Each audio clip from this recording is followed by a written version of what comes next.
I don't know. I feel like pastors now are, I don't know, should I say it? It feels like they're, I don't want to say lazy, okay, or incompetent. I'm going to say it so you don't have to say it. Okay. I want you to sow a seed. I don't care whether it's $1,000 or $10. Churches are not required to file 990s. Some provide a church financial. There's 1,000 of you. I said close them doors. Ushers, close the door.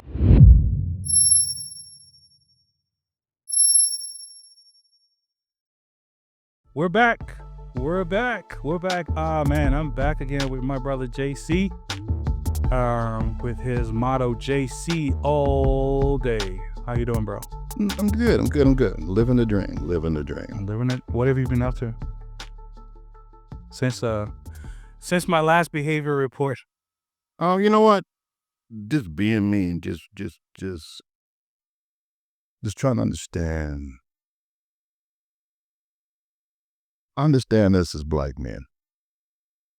That's been a big thing with me this last few months or whatnot. Understanding ourselves as Just understanding ourselves as black men and why we do what we do and how much we can separate ourselves from the things we've been taught to do and how to be from our ancestors. Oh, explain a little bit more. You know, how we my generation, I think you're Gen X also? Yeah, 83. Okay, on how we still don't get therapy. How we still, even though our ancestors of the past told us we keep everything in-house. Right. Secretive. And we know we need the help. We know we need the support to be better black men. How we still don't go out and get the therapy. Or if we do get the therapy, how we still keep things in-house, which means we still don't share everything with the fear on how we will be received. All right, I'll play the other villains advocate. I don't like mentioning his name like that. I don't give him credit. But if you notice,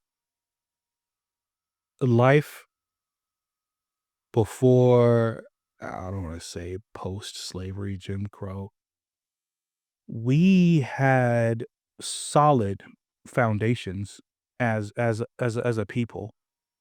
We had solid foundations to where when the church was the church, like when the church was really serving the community. Actually, let me go before the church, right? As we know it today. So, for example, you go back into, let's say, the cultures that we used to have back in the day, the tribes that we used to have in the day. You had a council of grown men or wise men or elders. So we call them, who, just like in the Chinese culture, when you learn something and you grow older, you turn around and you give back, you teach, Exactly. like you recycle that.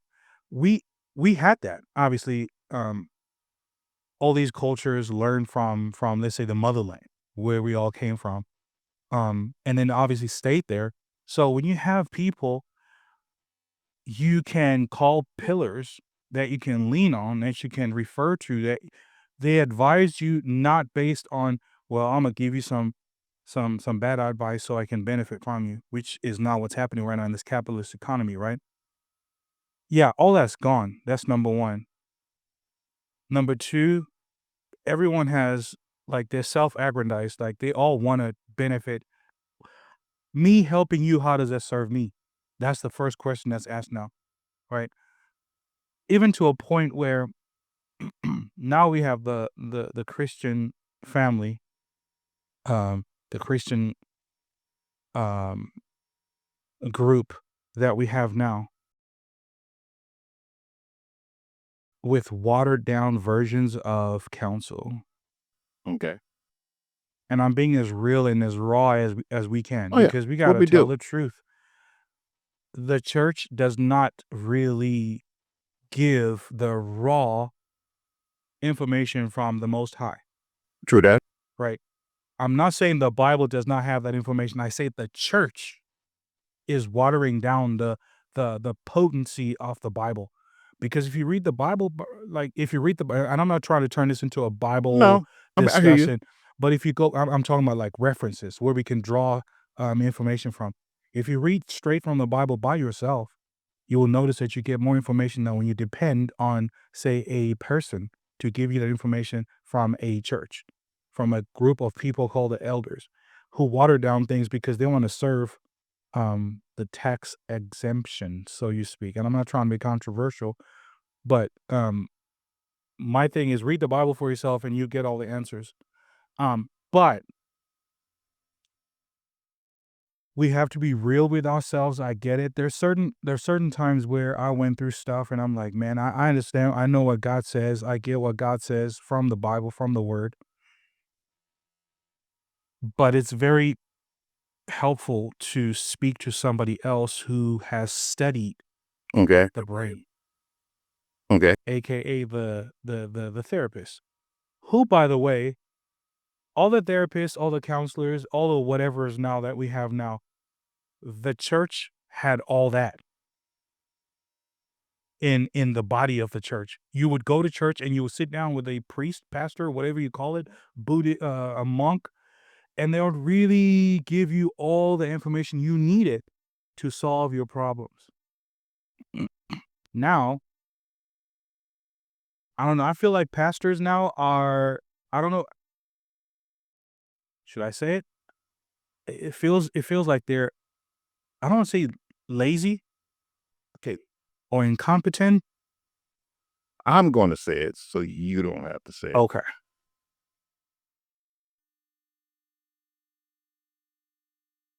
At one time, it was about the family. It was about the family spiritually, physically, and as a combined whole. We were making sure that we as a people, and this is not just color, that Right. we as a people would be blessed. And because I know my stand, and I'm always going to be a cold piece. Now, it's these pastors, it's these priests, it's these elders. It's about that financial gain now. Wow. Yeah. There you go. It's not about the individual's gain to become a better people, a better person. It's about the pastors financially becoming better. So much that they're getting helicopters and all these new cars while the congregation is broke. The congregation is hungry. So now it's it's almost like they became pimps and bookies. They get the money from the congregation, or like the pimp gets the money from a prostitute for doing the work. But then the prostitute realizes, at the congregation realizes, that they don't have the means for medical. They don't have the means to be able to get their teeth taken care of. They don't have the means to be able to do this and that. And so now they have to go to the church to ask for help, for ask for money, to help them become better, when in fact, they don't understand it was their money to start with. So the individuals who are working with the church have great gain financial means, but the members of the church have not. They're in a negative state. They are not positive. And what that also does, when you have money, you give someone money, you don't have money, you're borrowing money, it mentally messes with you. Yeah, it Because does. you're wondering, why am I working so hard, but I have nothing to show for it? And this person over here who is not working hard has everything to show for it. They call it seed money. Bring what you don't have, and God will bless you in return. Like God, first of all, God does not need our physical money, our even digital currency. He does not need no crypto. It doesn't need any Bitcoin. It doesn't need the US dollar. We've like I said, we've diluted a lot of information about God for benefit. Right. Um, and then on top of that too, when you see these same pastors, and by the way, I'm not really targeting any denomination. Denomination, I understand that. I'm not targeting any part a person or pastor per se. I don't, you know what I'm saying? I know a lot of pastors. I'm not calling them by name. I know the good pastors and I know the reapers, the harvesters. But Bring in all you know what I'm saying? Like, nah, I know you. We see through you. And Jay, it brings me to the point of that's probably one of the reasons why you don't see a lot of black men in the church. Because as logical people, not emotional, because the church has become so emotional now. You know that, right? For logical people, thinkers like us men, black or white or purple, whatever the case may be, whatever spectrum of the crayon you want to draw from, which is another topic for another day because I don't like referring to people as crayons I in feel my you. sphere. But whatever race, you'll notice that in the church, men are scarce. You know what I'm saying? Because they, for lack of better words, we can see through all the BS. True that. We can. I don't want to sit there and hear another man say certain things about my home, how I should be running my home. But those are men that you know. Right. See, that's the funny part. Okay, because I don't go to church anymore. I don't. I don't because I grew up Southern Baptist. We joined the Nation of Islam. A parent divorced. We went back Southern Baptist. I tried to find a bunch of different churches to see what was great. Those who know me know I joined the LDS church. My family is, though my family itself as a whole is still Southern Baptist.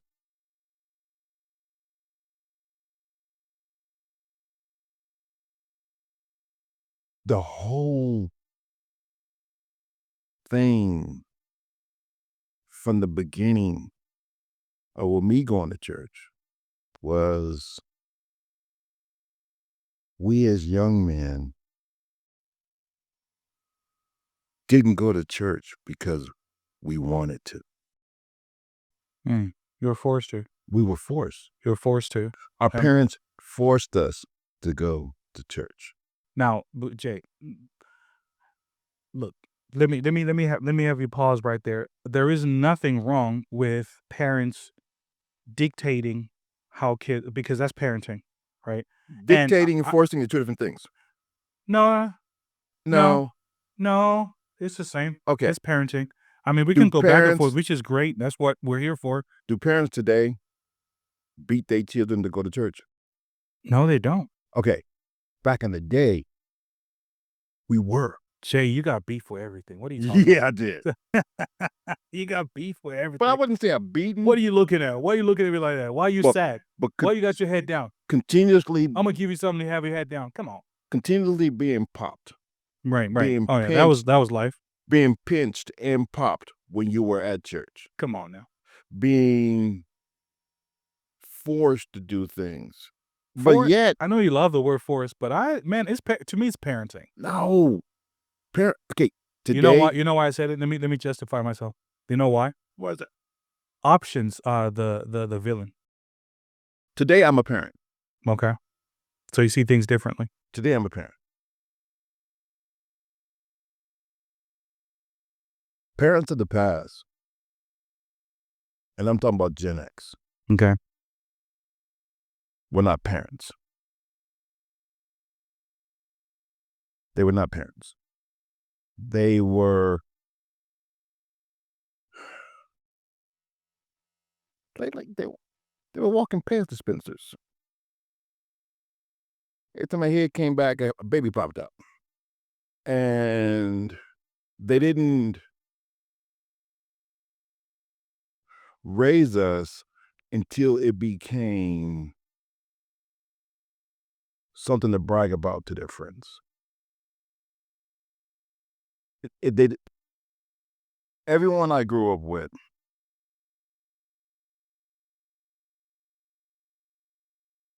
look at it this way. What parent, think of yourself as a parent today. What parent would let their child go outside at 7 o'clock in the morning and be okay with them not coming back home until 7 o'clock at night? What parent? I mean, times were different. But what parent is okay with that? No, I listen, I agree with you. I'm with you. So, Times were different. but then Now you got pedophiles. Now you got we had pedophiles back then. We were always told, "Hey, don't go by that man's house right there. The guy who lives in the basement. The guy who lives in the attic." now we have Don't. more. Now we have more. We have a pandemic of No, pedophiles. it's the same perverts out there. True, and we're more aware We now. just saw them. We All right. knew where they were. Now the pedophiles are hiding on the internet. Right. Now That's the true. pedophiles now have more access to children Than ever before. than when we were kids, because we, as kids, were able to hang out and go, "You hang out with him. You see that guy right there. But the parents, And you were more. I mean, I agree with you. You were more aware too back in the day, to where the universal law was amongst all the kids. Like exactly. whenever y'all talked with each other, like do not, or this is what we don't do. It was solid and it was honored. I It get that. wasn't questioned. As kids, we knew. Right. We knew. But to go back to the whole church thing, Yeah. and so when I went to church,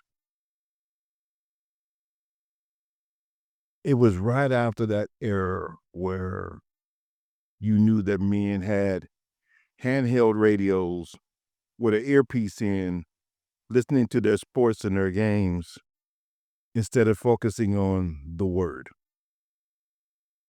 When I went, the fathers were never happy about going.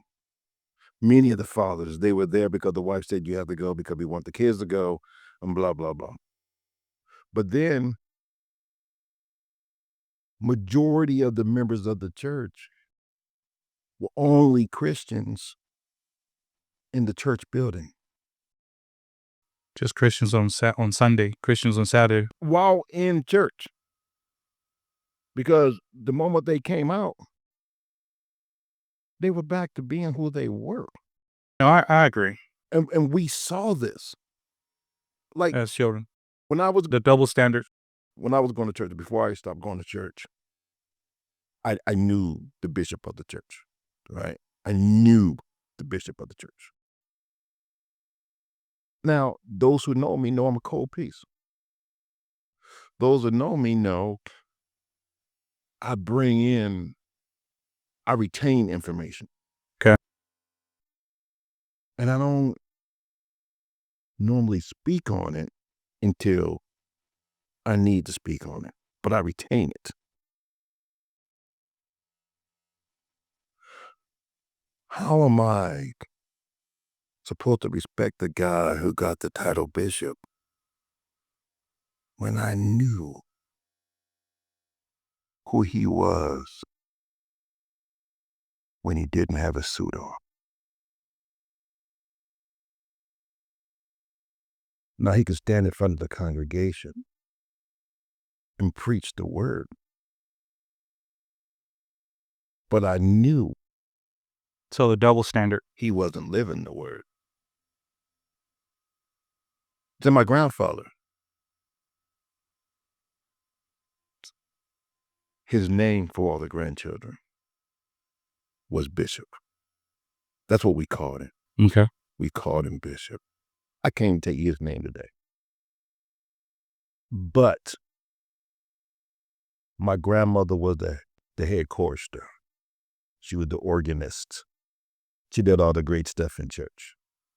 Now, I respected my grandmother and I loved my grandmother. Not just because she was my grandmother, but because the grandmother that I know, not the one that people tell me about different things. Okay. The one I know lived the word. Now, she may not have when I wasn't around, but when I was around, she lived the word. Now, Bishop, when I would go over and visit, he had his own room over to the side. And in there, he had a huge Bible. He had the Quran. He had the Book of Mormon. He had everyone's religious dialects in his room. And he would have them open, and you could see him preparing for his lessons for Sunday. And this would be on a Monday. And he lived and he lived. And then when we had problems, we can go in that room and we can talk to him. And this is why I think about therapy. I mean, the black man, and how we lost a lot. We would sit in that room and we didn't have the fear of talking to this man. We didn't have the fear. We had no fear. He would sit there and he would say, he would close everything. We would go, what's the matter? And we would speak. And he would share with us knowledge of the ancestors of the past. He would tell us how it would make us better men in the future. Yeah. And how it would make us better boys at the time now. So here it is. There it is. You had a bishop who studied the word and probably had all the information that he needed, but he did not forget being a human. Yes. Like being a being, to where it's like, when to be practical. For me, I remember when I had questions and I would ask all the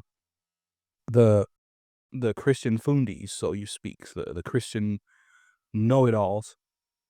And whenever I ask the tough questions, the answer I got is, "Oh, have a little faith. Have a little faith, brother. Have a little faith, my son." I'm like, no, wait. I am literally asking you a question right now. So again, competencies, and I'm going back to my point of, and I'll say some pastors, in as much as there are good cops and bad cops, there are good nurses and bad nurses, there are good doctors and really horrible doctors who murder people. When I'm talking about the bad pastors, I think the church is now plagued with lazy, incompetent pastors who, when you have a pastor, JC, who stands on a pulpit and says to the congregation, thank you for coming in to this church. Make sure you go seek some counsel, go to therapy, because that's all the church can do. I mean, I don't know how to coin it because it makes no sense to me. It's one of those things. I feel like people come to church for that reason, and you're exposing yourself in showing that you have no basis anymore. You have no foundation anymore. When I come to church, I'm coming to be healed. You want to go in one way and come out better. But you redirected me to a therapist. Wow. And then, by the way, therapists, because we worked with therapists. Most of them are what do you call them? Freudians. They believe in this Freud. Freud was just huge on, I can't believe people believe in angels. Ha ha ha. I can't believe people believe in an invisible God up in the sky. So this is a person who's anti-Christian. Mhm. And these pastors are directing people To the Antichrist. to the Antichrist. What are we doing, bro? Again, don't get me wrong. There's nothing wrong with seeking counsel with somebody who studied the brain. because there are certain therapists. You'd be lucky to come across a therapist who happens to be Christian. By that I mean even a therapist who has Ubuntu, like the that's a African South African term for the original baseline for humanity, Okay. right? Um, you'd be lucky to get a person that's like that, not just textbook savvy, somebody who you can go to and draw from research, because there's nothing wrong with research. There's nothing wrong with all the publications that are out there based on experience, right? Great. At the same time, be able to discern the human aspect of I see what this book is saying. I see what this text is saying, but your situation is unique. Let's dissect that. Tell me about you. So again, when I'm saying JC, tell me about you, you're going to say certain things that Moses didn't go through. Mm-hmm. You're going to say certain things that Jacob, Joseph, Mary, all the Bible characters that you have, and they didn't go through. You're going to tell me something that you're going through. So then he brings back the universal law and still the power of the Holy Spirit, which I still believe it exists. Okay. Right. So that's why there's information out there they say there's new information. What does new information mean? And that's all in the word too. Like there's new information. So how do you deal with new problems referencing old experiences and still staying relevant? That's the reason why we're losing a lot of youths in the church, because we are not relevant. We are not personal with them. But on that note, Jay, like we can go from January to November and December talking about the how improper fractioned the church is, if you will. I'm just coming up with those weird terms, but how the church has no foundation anymore, and that's why it's losing its members. That's number one. But the biggest part again about men, not being in the church is because you the ones that stand in the pulpit are just basically finessing the word, um, encouraging seeding, they call it. Give so you can receive.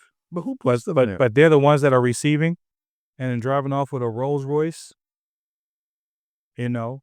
Um, and at the same time, you got a man like me. I'm sitting in the church listening to you speak, and I'm like, dude, I know a con artist when I see one. I know a hustler when I see one. So if I can feel that way, best believe somebody else who walks into church can see through that. And then they were like, no, I'm not coming back. So what I'm saying is, I don't like to present problems without any solutions. The solution to this, the ultimate solution, JC, is this. The church needs to go back into its foundation, address the people, address issues of the community, real issues from the community. For example, you have a case of a lady in San Bernardino, grandma.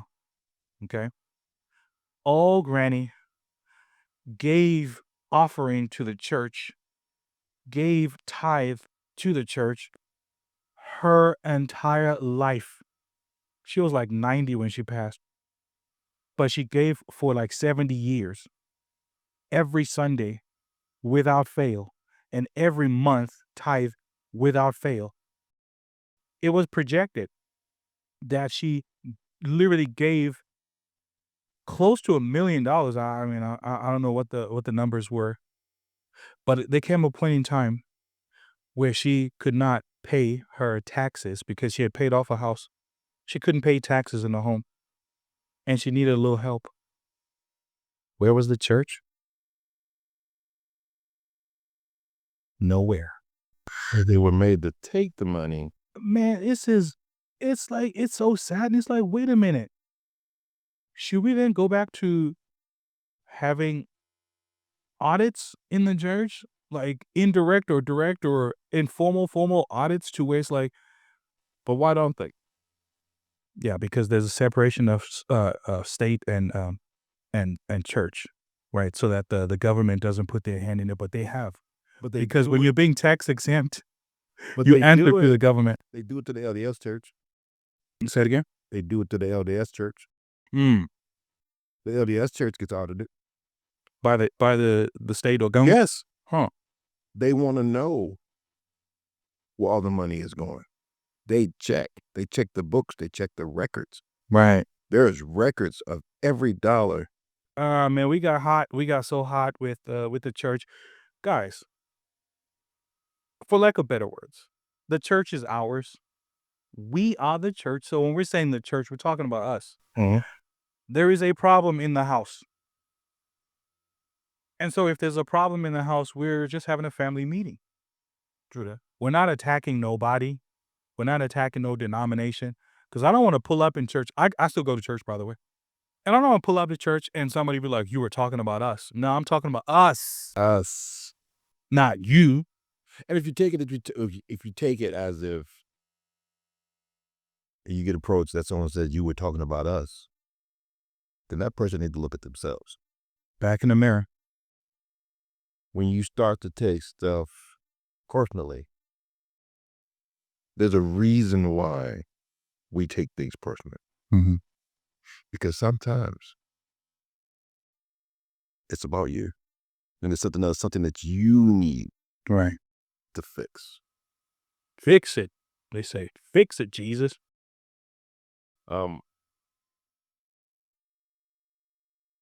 Someone once asked me, I'm going to change it. Yeah. Someone once asked me,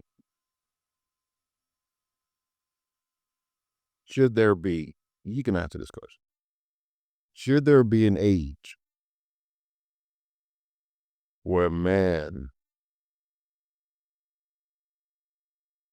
should and shouldn't get married? Should there be an age limit, a threshold, you mean, Yes. where men, not women, just men, Men. men should get married and shouldn't get married. So the age of entrance and the age of exit. No, the age of interest period. Okay. Let's see. Whoo. This one's gonna be controversial. And I have my son doing the sound. By the way, my son Michael, the one you guys we watched in the first podcast, he's here doing the background. He's the crew. He's the stage. He's the podcast manager right now. He's managing the whole podcast in the background. And some of these conversations will have to be, and he's got, he's hearing everything. Yes. But it is what it is. It's part of the conversation that we need to be had, that needs to be had these days. So, you say the age of entering into marriage, what should that be? Well, first of all, obviously there's the legal side of things, right? Which I think Las Vegas or Nevada, I can't remember whether it's Las Vegas, the city, or Nevada as a state, you can get married at 16, which is not the same with other states. I think Utah too is lower. These are laws of the state. Can't remember what the federal. Well, wait. Before we go. I know I'm going legal first before I going answer legal. the universal law. Yeah. As a man, as a father, as a husband, when do you think you were ready for marriage?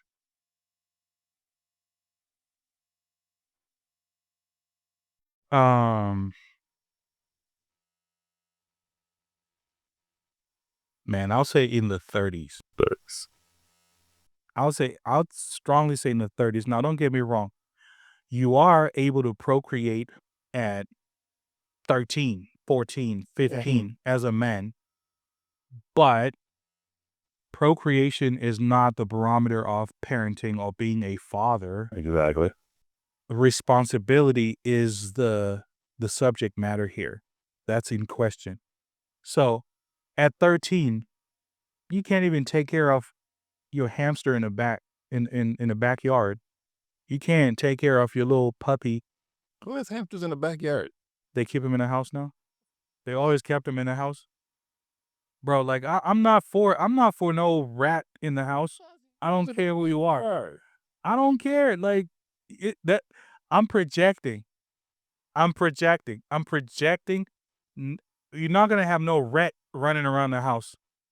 That's me. Period. That's why it was in the backyard. So, where do you want? What do you want the hamster at? You place it. Go ahead and place it. Where you want it at? My son had a hamster in his room. So you project it. That's why that's why you interjected. Okay, so the hamster's in the room. In All a right, cage. all right, go. Let's go back to the hamster being in the room in the cage. All right, with all the smell and all the poop, Yes. breath, and all that stuff. Great.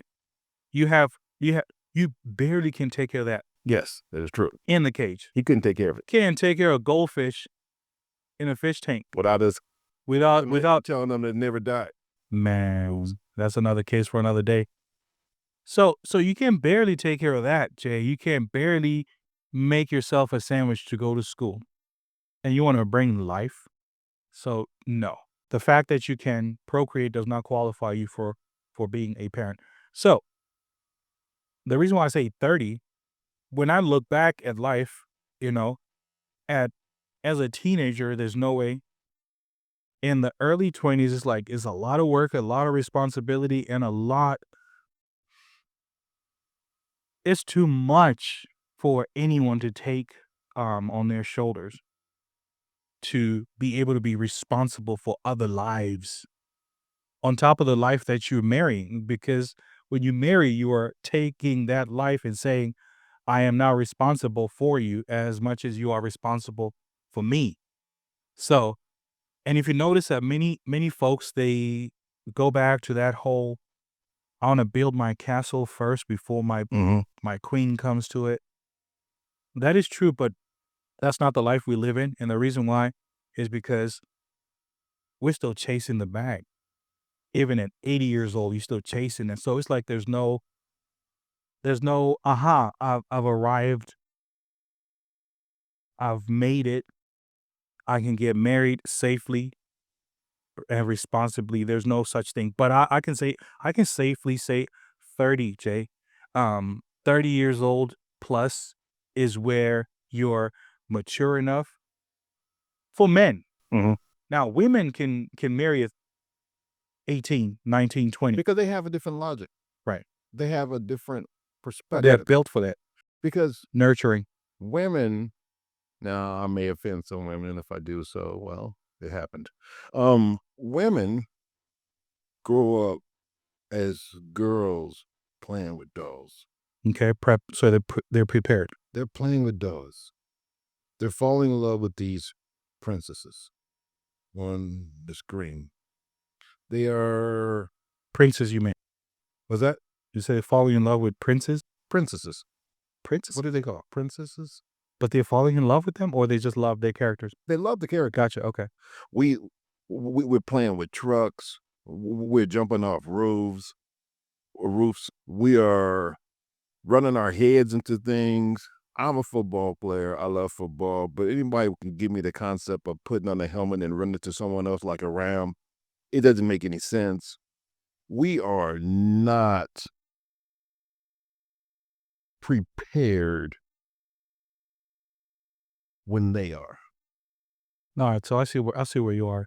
So women are prepared to nurture and raise a family, whilst the men are prepared to just be out of the house and work We are not. by system.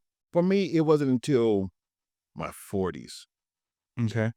and maybe mid 40s until You felt and I've ruined some women's lives because they wanted to get married. mm. So you just wanted a date. They just wanted to get married.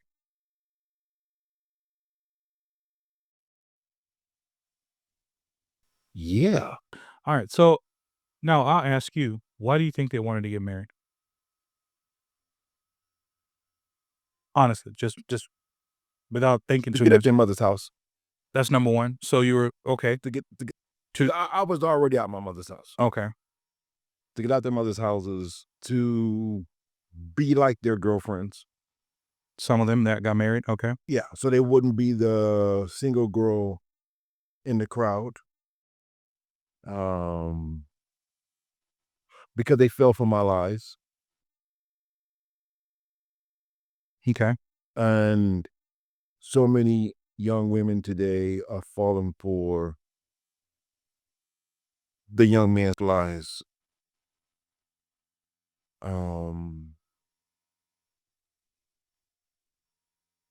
But again, the men they're proposing what they're expected to propose. No, Marriage and promises. we are manipulated. Well, because again, it goes back to them princesses that they be watching on TV.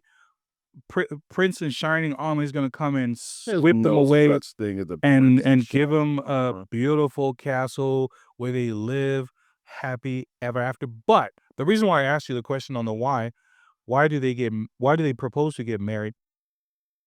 You notice that back to the foundations of our upbringing or society, you have that no shacking up. You can't be living with that guy when you're not married. You cannot be fooling around without being married. So then, what is the solution? Because I want to fool around, I want to do the do. And get hurt. So let's get married And get hurt. because we're not thinking about the consequences and the responsibility that comes with marriage, bro. Like we're not thinking about the management process of marriage. We're thinking about whoop-de-blam. But then these men, listen, these men who think that roller coaster that they were on when they got married, that roller coaster of, God, I can't believe your son is producing, was working on the sounds. Yeah, so please, tread lightly. Those, Because I still want him to watch it. I don't want to censor it because our previous podcast is censored, right? yes, It was flagged, but hey, we talk. We're real. those men who are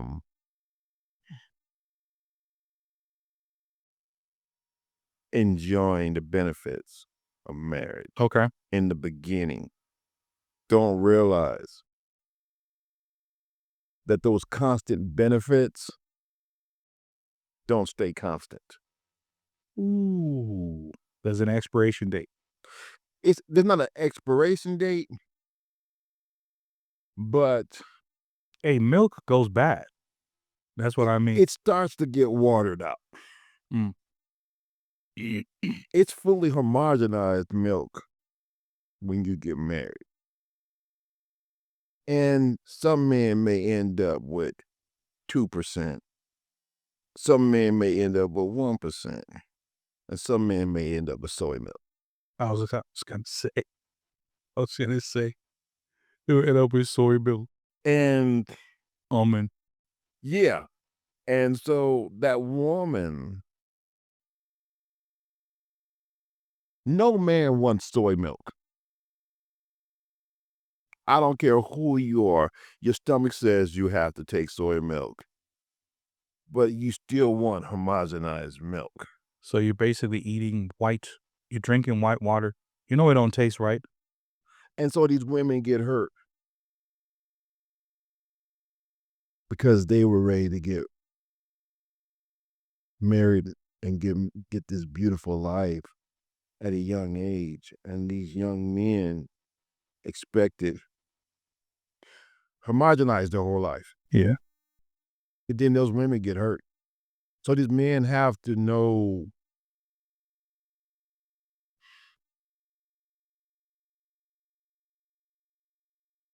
before they get, for me, I'm not going to say every man, let's say for me.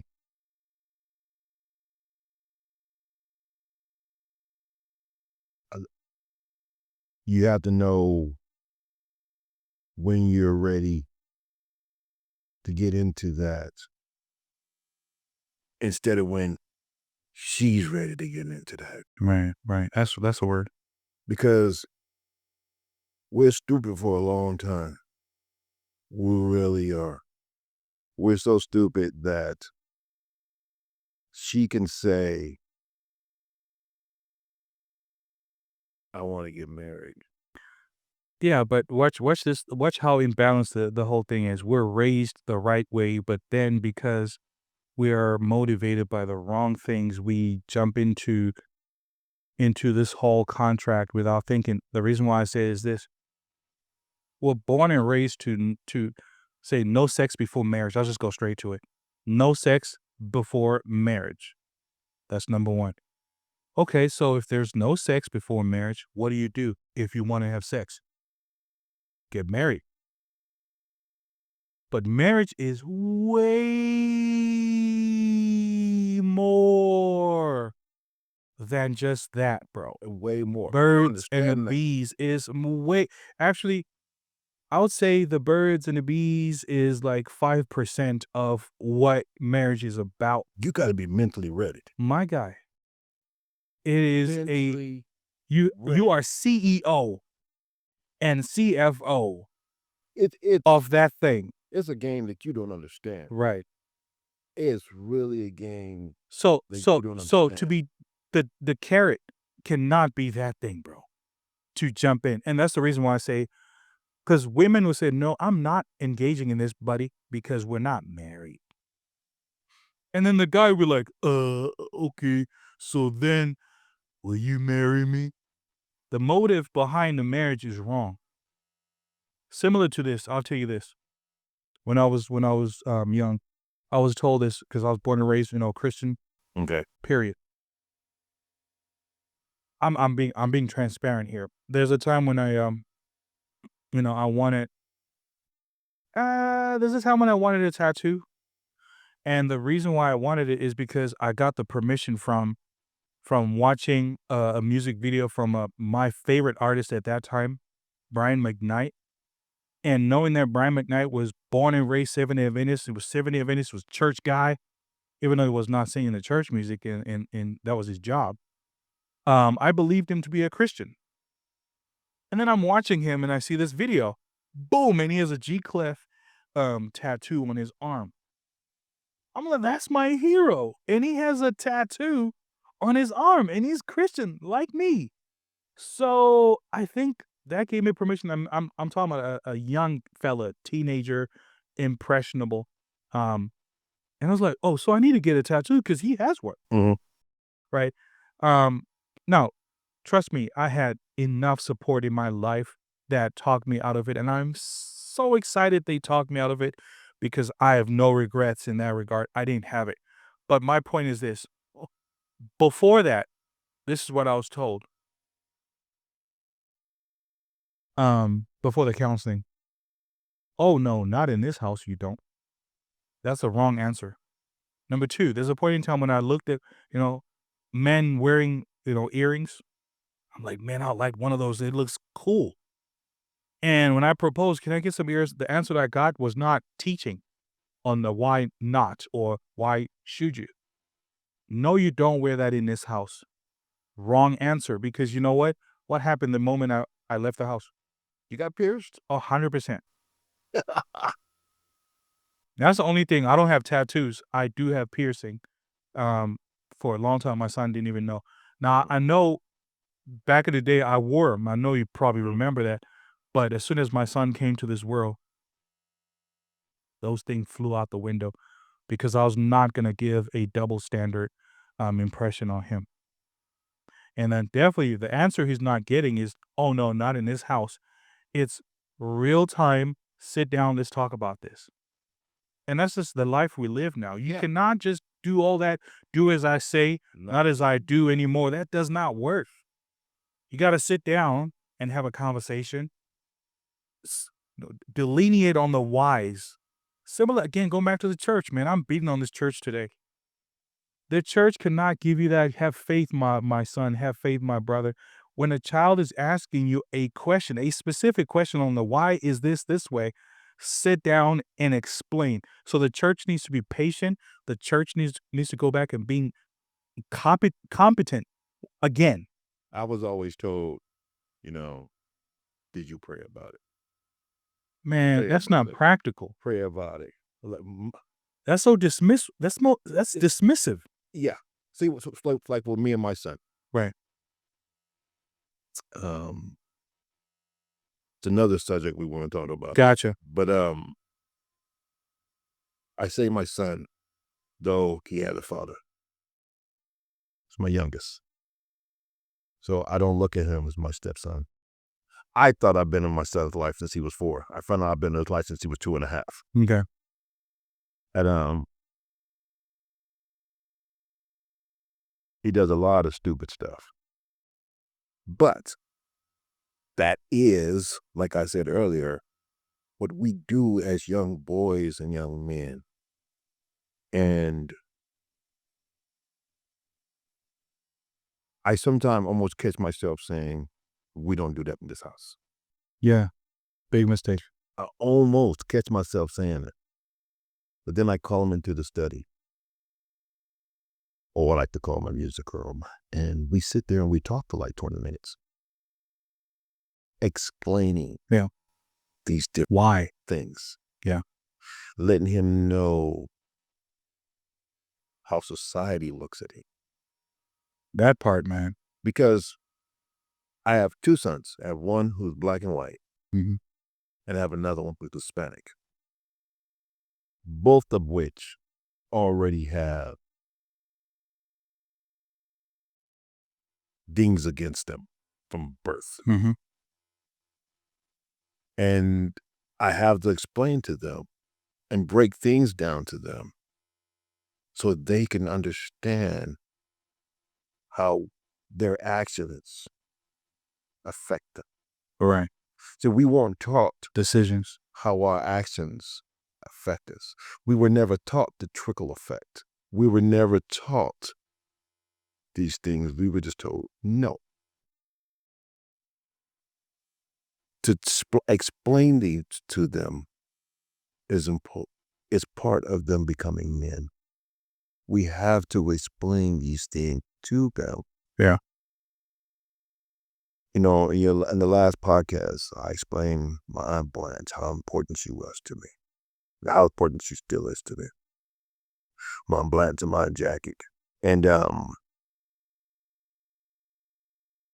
I'm not sure about you, but when I was younger, we had a thing called the family mic. Now, a lot of older black people would understand this, or older people of our color, that it was a book that had our lineage was written in there. Our family tree was written in there. Everything as far as That's good. from in slavery to now, everybody was in there. Like it was like a diary? But it was the Bible. How? Okay. It was the Bible. See, it was the Bible.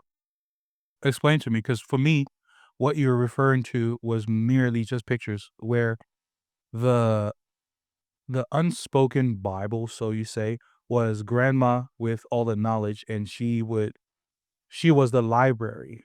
Grandma was the library. So Okay. she's the one who retained all that information about the family. What you're saying Where that did grandma put it? no. Right here. Okay. That's the difference. The difference between me and what you. happens when grandmother dies? It's gone. Okay. No. I'm So bringing that my up to. family. It was written down in a document, in a book. You say No, it was written down in the Bible. when you say in the Bible, the Holy Bible, brother. Yes. Okay, gotcha. It's written in the Bible. There's a Bible in the family. Okay, And a lot of black families have it. okay. There is a Bible. Somebody has it. Someone in your family Okay. has it. You may not know who has it. But somebody has it. Someone has it. And the lineage is in there. Okay. It's written in there. See, because back in the day and today, Yeah. when your house gets robbed, Mm-hmm. Thieves don't steal books. Mm-hmm.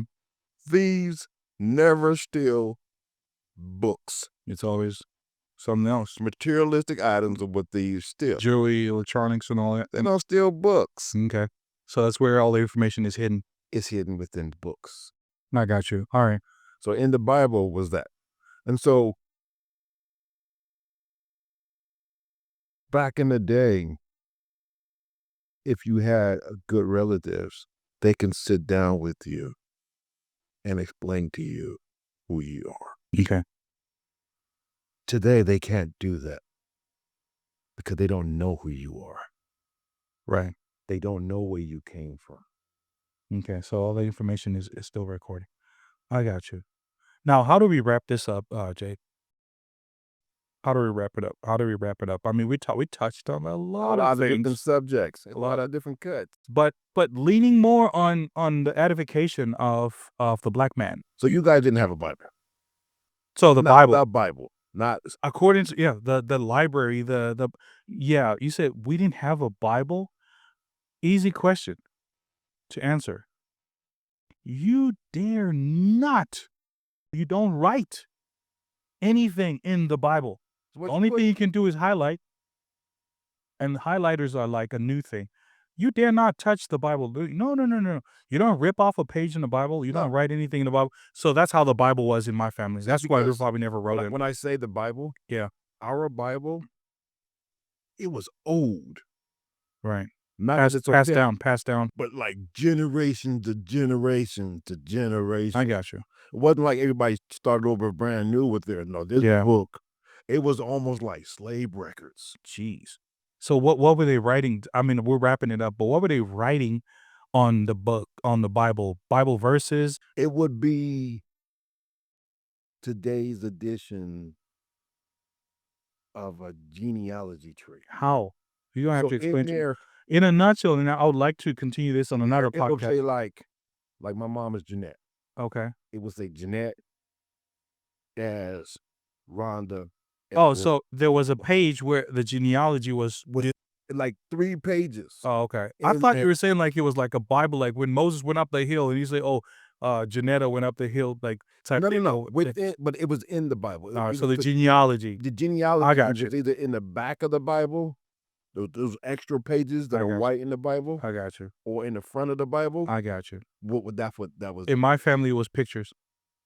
They would have these Yeah, but what happened? Photo album. We'll talk about later. binders. Photo albums are gone. Yeah, I know. Yeah. You can sit down with the photo album and look at the and whole tell the family story. And tell the story. and behind the pictures with everybody. Yeah. It don't exist Age. anymore. Yeah, it's not there anymore. Even the Google pics and Hell, a Gold coffee storage. table doesn't exist anymore. Yeah, that's that's what true. that's what the books were. that's crazy. Anyway, But anyway, wrapping it up, we talked about black men in the church being lazy, the church being incompetent, and so forth. That's why they direct everybody else to those that have studied the brain, which was the original job and the duty of the church in the first place. Men are perishing now because we don't have pillars anymore. We don't have anyone to bounce ideas with because no one has an idea to bounce anyway in the first place. We talked about a lot. And there's a lot more to be talked about. Jay, I Yes. think I'll have you more here than ever, because there's so much to be, broken down, and it'll be nice to actually introduce or actually invite a third person, perhaps a female, so we can get a third perspective. That'll be awesome. Write in the comments below too if you would like to engage in this conversation because we talked about a lot. And there's a lot more to be talked about. So, but on this note, thank you for watching. There is nothing else that needs to be said, but we love ourselves. We love you. We love the body of Christ, aka the church. We want it to do better.